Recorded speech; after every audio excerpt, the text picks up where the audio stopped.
قلبه لي وسخرني له وحقق لي ما اتمنى وانت القادر على كل شيء.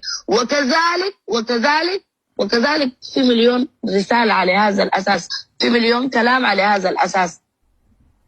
فهمت؟ يعني خلاف دي في 8 اسطر برضو على هذا الاساس.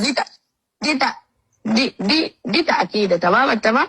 اوكي تمام. قمت نزلت للست رساله صوتيه وقفلت بعد الرساله الصوتيه، قمت فتحت الفيديو، قمت قلت له دي حقة الاصحاب، ربنا يديك الصحه والعافيه ويوسع رزقك، وربنا يرحم والدتك، وربنا يرحم اسكت مني يا زول، اسكت مني يا زول اسكت مني. فتحت الفيديو دي قلت لك دي حقة الاصحاب، ربنا كده وربنا يرحم والدتك ويجعل مأواها الجنة ويصبر ويكبر على قلبك. قفلت وانتهيت. في صليت ركعتين وقعدت من جنبه على فراش السعيد، رجع لي بتليفون. قمت قلت له الدعوة سمحة، قال لي ما عجبتني. قلت له ايوه، قال لي ما عجبتني. قلت له اسكت عشان انا حلقه اجاني. قمت قلت له انت سمعتها؟ قال لي هاي. قلت له متاكد انت سمعتها؟ قال لي هاي. وما عجبتك؟ قال لي ما عجبتني. طوالي وقفت على الكعبه قلت له ربنا يديك بنت الحلال بتسعدك دنيا واخره ويفتحها عليك وتربة سيدنا محمد وقدمك من وشي يا جلال.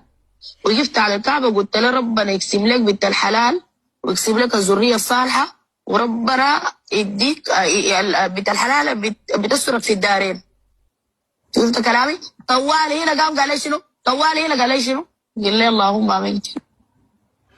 حي انا اللهم امين، اللهم امين.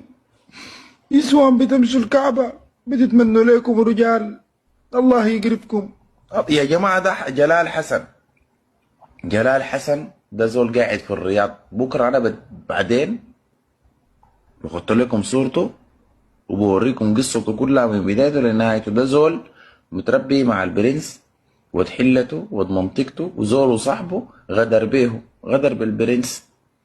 عرفتوا؟ ده كل الموضوع. احنا كده انتوا هسه مبسوطين متكيفين، صدقتوا انه في علاقة، صدقتوا انه ايمان دي زولة معفنة، ودي حاجة بسيطة محترمة. الباقي بطلعوا لكم بعدين. انتظروا، انا ما كذاب صح؟ انتظروا. انا لما اديكم 3 جرعات 4 جرعات برجع بحلل لكم ال4 جرعات دي كلها، بقعد لكم الكلام كله كده بمزاج.